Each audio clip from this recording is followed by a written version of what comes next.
Okay, well, okay, welcome, greetings everybody. I don't mind the dog because I have dogs here too.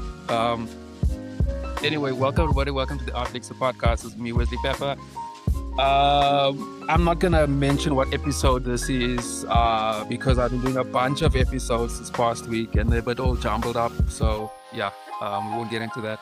But today we welcome Yanni Briel from Die Pienk Kerk to talk about everything to do with this fantastic venue in Melville.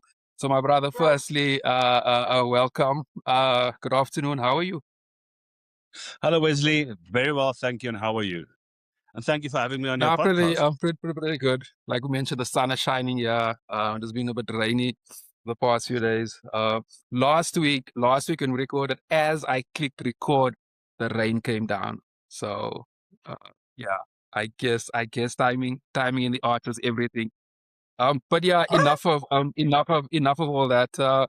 Let's just get into Die Pienk Kerk, man, a fantastic venue in Melville. You are the founder and the owner. I'm not sure which is which. But let's just give us a background and how did you find the venue? And just give us like how did you find the venue and conception? How did the whole idea be conceptualized and because it was opened last year in 2025. Yes, you know what happened? I moved to West Dean about 5 years ago because I was looking for a cottage for my mum as well because my dad passed away a couple of years ago. And she needs to be with me. So I found this house in West Dean. And then every day when I went to work, because I still have a 9 to 5 job, believe it or not, I still have that. I drove past this beautiful pink old building. And for 5 years, I drove past until the fifth year last year was just after June. Or just in June, that's correct, that I stopped at the security guard and I said, listen, who's this building? Who's the owner? Can I have his number? He gave me a name and I couldn't pronounce the name and I couldn't remember what the name was. So I did on my phone. I said, Pienk Church. That's all I did. And I got home and I phoned the Pienk Church number and I spoke to the guy and that's how I got it. But every day when I drove past it, I was like, I have to do something with you. You're such a beautiful piece of work, standing there, architecture and everything, and I just need to do something. That's why I decided to do it. So the building, I was gonna ask that. So the original color was pink. The original color was pink. The owner, he's still the owner. I'm busy buying the building from him. His name is Lebrun. He bought it 25 years ago, and he was then renovating it because it was quite dilapidated when he found it. There was people living in it, and all he did is replace the windows.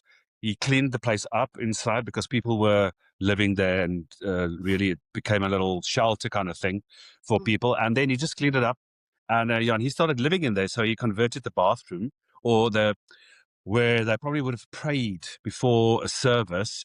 He built a little wall, and he just did a whole full-on bathroom and a toilet on the one side, and he stayed there for a while. So, and then him and his partner, which she's a very good artist, they had a corrugated ivy that was growing, and the corrugated ivy's got like a yellowish, a pinkish hint to it, it's like a pink stripe that I could say is in there. And then they thought, okay, that'll be a good idea to take this color and paint the building. So yes, long story short, I was in Cape Town, Durban, wherever. I just came back to Durban now with this story. It's been pink for 25 years. Yeah, no, that thing. The name is it's incredibly catchy. Yeah, I just thought there was and I'm glad you explained that. Like it actually makes sense. Because and also just the point. I think to my knowledge, this is probably the first church that I've heard that has been reconverted into a restaurant and the events type of venue. Um, yeah, I don't really think you somewhere get that as often. But yeah, You know what? that's just interesting. But I mean, since When you I guys are going to started, open up, I mean, I've been having some really cool, because I mean, it is a live venue and a restaurant, very intimate. I've actually covered some of the guys that you had.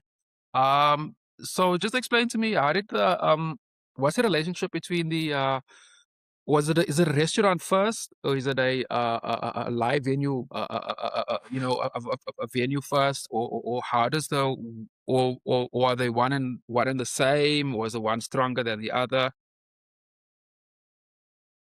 The original plan was to do a coffee shop in the day and then a restaurant at night, because I used to have some restaurants, one in Cape Town and one in the Free State. And I've always loved cooking, love food, I love to experiment, and I like to entertain. But the whole idea became I was going to do it at my house first and then convert my house into a restaurant, see how that. But that never happened. I went straight into the building and did that. So the coffee shop first, or it was a coffee shop a day and then a restaurant by night. And then I thought to myself, because I love theatre, I go to all the openings of shows and I love theatre. And I thought to myself, why not build a small little stage and then give people a platform and to generate more feet into here and just more advertising? And why don't I do a little small cabaret kind of venue as on a weekend? And so Derek Smith from Career Gothic, we had a Career Gothic art exhibition there when I just opened up. And he suggested to get Elsie Zisman, was the first person that was there, because she had a show called Road Trip. And Road Trip was all about the Karoo and how this person got stranded in there. And he said, please, to end of the art exhibition, let's do it with Elsie Zisman. So I got in contact with her and her agent, and and it actually just started from there. People loved it. And they asked, when's your next show? When's the next show? And I was like, okay, this is our first show. We're just trying to do it. And so now we have shows 2 to 3 times a month. We do shows on the weekend. Yeah, no, just an interesting point that I just want to highlight there. Post COVID, these type of small shows, like, I mean, I even have here in the back of the house here, because the yard is kind of spacey. These like small, intimate, curated kind of shows is trending all over the globe. In fact, where you can invite only a select few. They can come in obviously at home. You come with your own wine and stuff like that, and very, very intimate, very, very close. Like it's a real trending thing. So I guess your timing is on point there. Let's actually jump to the menu.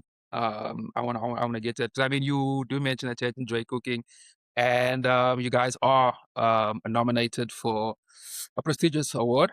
So tell us a little bit about the award, and I guess what makes the Pienk Kerk menu different to everybody else. You know what? I was so overwhelmed. Last Sunday, I was sitting there about the award. I'll talk first. I was sitting there and opened up my laptop and I opened emails, and I found that congratulations, Diepienkkerk. And I thought, congratulations. What did we do right? Let me have a look. I'm going to have a look. And I was like, you've been nominated for Best Overall Guest Experience by the South African National or the South African Restaurant Awards. I'm like, what? Did I read right? Wait. And I read it again. And I looked at Derek sitting across, or my friend Maddie sitting, she's a Scottish woman, sitting across from me. I said, Maddie, look here. And I turned the laptop, just like, wait a minute. And she read, she said, oh my word, you've just been nominated. I said, so I read right. Yes. Yes. I said, oh, okay, great. So that was very overwhelming, and I'm so happy. And please go vote. That'll be great Congrats if on that. you guys. So the Pienk Kerk is a very intimate little space. It's got a very relaxing atmosphere. We play jazz music very in the background. It's not loud. It's just, and people sit there, and when they come and eat, they sit there for hours. I promise you. Sometimes I think I need that table, but never mind. Let's bring a table from outside, and so people can sit longer. The menu is quite diverse. I've done a lot of things. Someone said to me, one radio station said the menu's too busy, but it's probably just like the owner, too busy. Well, I am busy, yes. I can't sit still. But the menu's not that busy. We do breakfast, we do lunch, we do dinner, we do salads and burgers, and we do dessert. So you can also have a starter. Our famous starter at the moment is our aubergine, which we do no, why? No, I forgot the name. How can you believe it? I can't say it. I forgot the name. I'll get to it now. It's aubergine that we've done in a beautiful red tomato sauce, and it's vegetarian, and you get basil and basil pesto, and it's been served with beautiful Parmesan shavings. Our signature dish is Diepienkkerk steak. So we marinated its fillet Okay. steak. We marinate it and in red wine and balsamic before the time. Then we take it out and we flash fry it according to what you want, how you'd like your steak.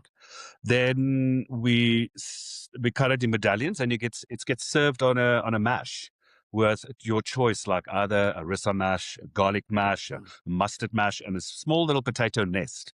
And then we plate it, and then we do some chimichurri over that. So that is our signature dish, and people love it. And I think that makes it also very interesting is we do dry ice. We put dry ice as your plate guard. You just see all this ice on the table, and it's very dramatic. When when the waiters go out with a plate, I always stop and say, "Hey, where's my drama? I need drama." That's what they call it. They call it now. Where did you buy drama today? I said, "Yes, drama's on its way. Don't worry." So yeah, so that's what we do, just to make it a bit of difference and give it a different atmosphere as well when it goes to the table.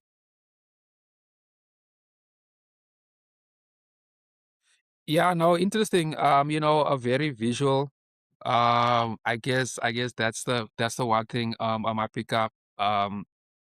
And just yeah, those type of stuff also look very good on Instagram. So it's also easy for your guests to, I mean the guest, photos and to it's a very trend. It very very visually and can trend really easy. So just another question on the nomination. How does because I know that you must vote in, was it SMS or was it one of the two? How does if we want to vote or support, how does one go about doing that? And when will the announcement be made? The voting is still the 20th of May. So there is a link. It is a South African restaurant board. I must get that. Yeah, it's that. But there's a link, and then you go to, once you create your small profiles, your name, your surname, telephone number, and email address, and then you go down to, it says overall guest experience. You click on there, and you'll see. I think we've got 10 restaurants. Yeah, no. And just there were for my some listeners, very sorry. Continue. sorry. No, so there was quite well-known restaurants. So I am nervous, but yeah, we'll see. And the voting is still 20th of May, and then the announcement will be done on the 22nd of May. And a prestige gala event in Sandton at the Sky Hotel. Okay. Okay. Yeah, man. I will also add I'll also add all that information. Excuse me. In the description box over there, so so people can also interact, and vote. And you certainly will get my vote as well. Yeah, just a just I'll a just send just you the just, just link. another thing. Fantastic. Yeah. Do that, please. Thanks. Yeah, just another interesting point on awards. In the creative community, awards mean a lot. It can make or break careers. Make careers, not not break 100%. it. It makes it, and even being nominated with all these the society we're living in with search engines and stuff like that. Once you get recognition, you all of a sudden you're, what do they call it, that search engine optimization, it also moves your venue up. So if people search for restaurants and stuff like that, your thingy makes up. So it's back, and once again, many congrats to that. Let's just talk about the about the performances. I mean, recently you had shit. Sorry, I I actually had, completely forgot the title, but that let me, but that cabaret show, let me help you. which So recently we had a jazz evening, which was very well done by Luyanda Madope. He was there on a Friday and a Saturday evening, and then we had him back on a Sunday afternoon for jazz, and that's really good. It's very well attended. People love the jazz that he does. He's really good. We also had Stephanie Bartman. She was there. She did a award-winning, I think it was at a Woordfeest that she got awards for Woord. She did, that's all a story about herself. And then then we also had Elsa Zitzman. She did, no, I can't remember. You must edit this out. What did Elsa Zitzman did? Oh, 4 Panadas and a Chardonnay. Also, with this one, did 4 Pinatas and a Chardonnay. We're having upcoming events. We have for May on the 6th and the 9th. No, the 6th. No, the 9th and the 10th Mother's Day. So the 9th, the Saturday, and 10th, the Mother's Day, we've got Amanda Strydom. She's doing the incredible journey of Tinkerbell van Tonder, which is also just did, I think, at Kaka and Car, if I'm not mistaken. And then on the 16th of May, we have Yanni Toit. He's doing Jacques Brel. He does Brel's music. Bonjour, Monsieur Jacques Brel, or Brel. And then on the 29th and the 30th, if you really want to be entertained and you really want to come and laugh, we have Cathy Specific. She's back. Brendan van Rhyn. He's back with Cathy. And his shows are, as soon as I put it up, it's like 2 weeks, then it's nearly fully booked. So, but he's a treat. He's really, people just absolutely love him. When he gets in his high heels, you're like, hello, Brendan, how are you? Because he's up there, and you can't, it's like, and he's so tall, it's not even true. And his hair is just this big, I promise you. But yeah, he must, and that is a treat. So we do all the shows with a dinner. So there's a dinner in your ticket. So yeah, it's either a burger or a pasta. It's plain and simple. And yeah, we did that. Oh, we had another show last weekend called Growing Old Disgracefully from Tonya Koenderman. And she's coming back in June again to do Divas. So yeah, that's our lineup for now. Sounds really cool. Where can you guys got a website or social media handles where people, like, if they miss certain things, they can always check up to see what's happening and so forth? We have an Instagram called Diepienkkerk, and then we have Facebook, Die Pienk Kerk. So we're still busy with our website. As soon as that's up and running, then yeah, it will be posted on Facebook and on Insta.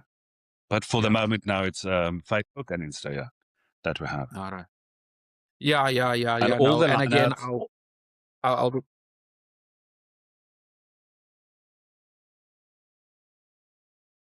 oh, all okay, our yeah, shows and menu is, sorry? no, sorry, there's a bit of a delay, but anyway, continue. I caught that last bit. Okay. Our menu and our shows is always, and our specials that we run on the Pienk Kerk is always on both of the social media stuff, the Instagram and the Facebook. So like Yeah. on a Friday, we'll have Burger Friday for 99 Rand. And on Thursdays, we have Pensioners Day for fish and chips with a glass of wine for Interesting. 99 Rand. So we do that. And we do not charge corkage at the moment because still don't have a liquor license. So we don't charge corkage, and the people can bring their own wine as well if for the show or if they want to have dinner. Yeah, no. Yanni, actually, it actually reminds me, and or rather reminds me, this is something I kind of wanna highlight. I'm on this platform. I'm very interested in creative entrepreneurs, in sort of profiling how they conceptualize what's going on around them, how they understand their market, and sort of cater towards their market. It's actually quite fascinating stuff. How various, whether it be in theater, in visual art, or even music, how creatives do that. Yeah, can you just give me some little bit insight? I obviously don't need the business plan. But like, I mean, clearly you guys identified a certain demographic. Do you guys do you have a strategy where you communicate with them, where you find out like what in terms of like to know what shows they're bringing in, how much they can afford, and so forth, and when to do like you mentioned, like a Mother's Day show and stuff like that. So do you guys have a strategy in terms of that? Wesley, that's a very good question because I am not a figures person. I'm not an admin person. I'm not a computer person. I go into a room and I see, and I visual, and I do. That's how I work. So luckily at this time, I have a business partner with me. He comes from those Sony Music. He had something to do with them. He had a background with Sony Music and marketing with them. And then I've got two girls that work for me. Bridget van Oerle, which is public relations. She does PR. And then I've got Suzette Hayes, and she does my Instagram. and they actually get all the information for me. I give them my visual plan, and I say, this is what I want, or my plan, which I'm thinking, what I want to do, how I want to do it, and then they go out and then they get everything, all the information for me. And, but especially with Bridget, which has been in the theatre business for years. And she can tell me, no, you can't do this right now. No, stop this. Let's rather look at something else, or let's do that. Then I got Suzette, hey, which is Suzette's a very interesting person. She used to work in the Middle East and everywhere and opening art galleries and stuff for years and years. And then she's also very good in marketing. She's got a degree in law in marketing. And she does that for me. So she'll also say, no, you can't post it. No, let's do this. And she will redo the whole thing for me. So I'm actually just the creative brain. That's all I am. I just go and I do a lot of research, not research. I go to a lot of restaurants and I see what they do, and I look and I do this, not to copy them or do anything, but you have to stay on trend. You have to stay on what is everybody else doing. It doesn't help me not following and not doing it, and just sit in my restaurant and think, oh, this is what I'm going to do. It's going to work. No, it's not going to be like that. I have to see. I'm also a lot on the internet, see what people are doing, cooking shows, all this kind of things, just to get. So yeah, I research all of that and I just give it to them and say, this is my plan. This is what I'm thinking of doing. What do you think about it? So that's how it works. Yeah, in my little world. Interesting. Thanks for that. Yeah, interesting stuff. Yeah, man. Again, like I said, I'm really fascinated in those in those type of stuff, and just some little insight into that is because, like, well, my background is visual art, right?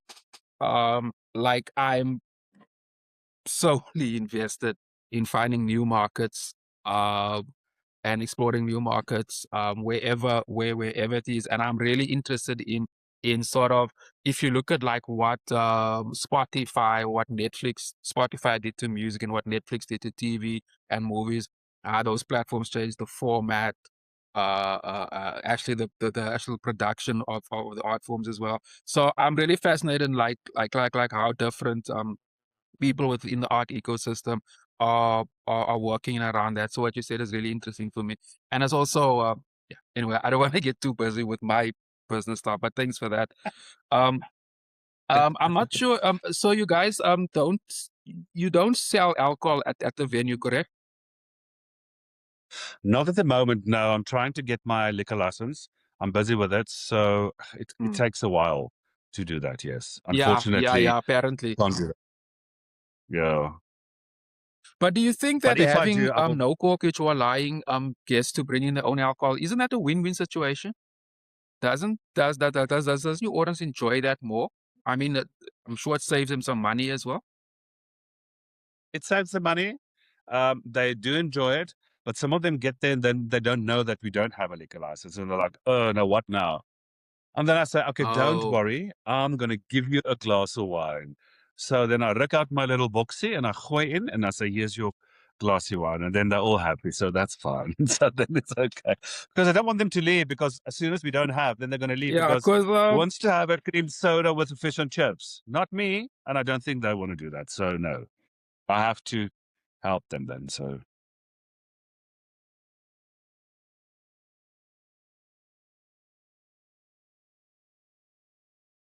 yeah. Sorry, man. Again, there's a bit of a delay.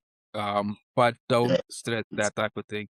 Yeah, man. Again, like I find that also pretty interesting. Again, I just want to give you some insight into that. I know that alcohol sales is also most restaurants and like biggest like income. A lot of people spend a lot of money on booze, but if you can bring your own alcohol, I guess it saves people a bit of money. It's also yeah, I guess there's some pros and cons, but it's interesting. It's interesting how you sort of owned it, and didn't make it awkward that you're not selling any alcohol, no. and like making it awkward, or you can't do this, you can't do that. So you're sort of just rolling with it, and I think that's very. It sort of adds into the whole, like, I guess, that creative atmosphere around the Western Melville area. Yeah, anyway, I just thought I'd mention that. Um, yeah. Saying that's my dog. I don't know why, but yeah. Yeah, man. I think we're gonna wrap up there, man. I mean, you mentioned like what's happening for the rest of May. And I mean, so we're moving into winter. Um, in fact, it's gonna get really cold. I think after today, yeah, on my side. Are you guys planning ahead for like the rest of so the winter months, so June, July, or you're just focusing on this autumn period before you start booking other events and promoting different menus, events and stuff like that? I'm busy with a new winter menu. So we started with soups today because it's really nice and cold. Uh, I love this weather. This is my weather. I can go stay when it's freezing cold for always, every day. But yeah, we're planning on a new menu. I'm busy with that. We're going to do some breadies and oxtail, and I'm doing lamb knuckle and, hard comfort food. When you go there, you feel, Yeah, that's good. yeah. It's nice and warm, and because the whole restaurant, you must come have a look, and you must come and eat there, please. You'll see it. It's a complete different. It's a nice atmosphere. It feels like you're sitting in your own lounge or in someone's lounge, and you're having a meal. And so yeah, so Mm, I'm busy with a brand new winter menu, and that'll probably be out in the next week. Then we're going to launch that. So we'll do that. mm. For shows, Okay.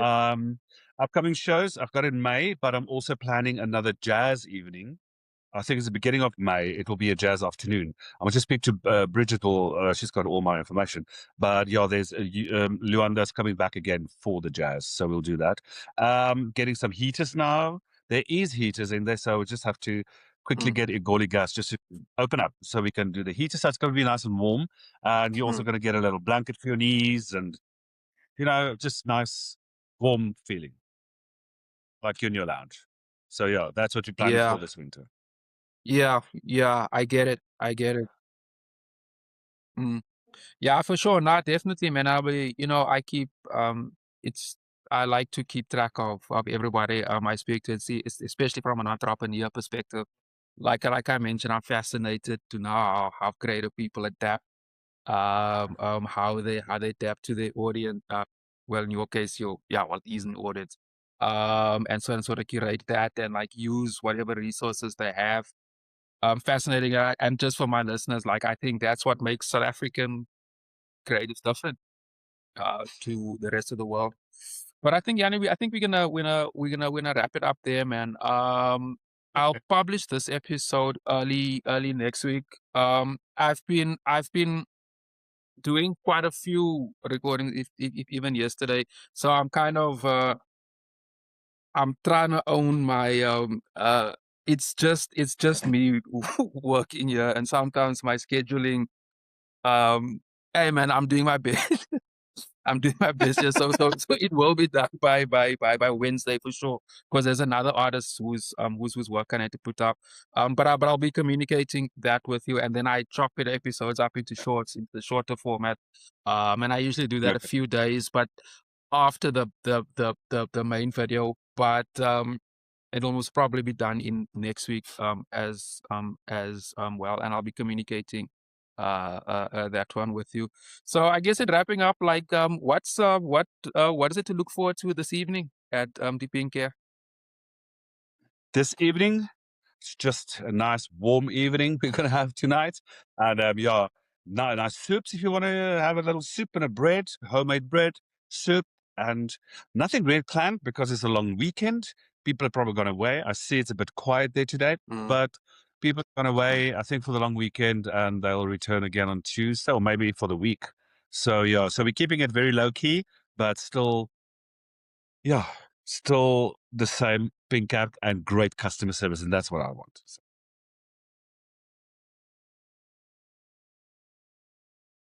and can I say Mm. something Okay. else? I think Hallelujah, we'll. we weren't interrupted once. Okay, yeah, I think we will wrap it up with there. Yanni Briel from the Pienk Kerk. Thank you very much for taking the time. And I must give you props, man. Thanks for not giving up on trying to do this episode and like, rescheduling. I seriously appreciate that.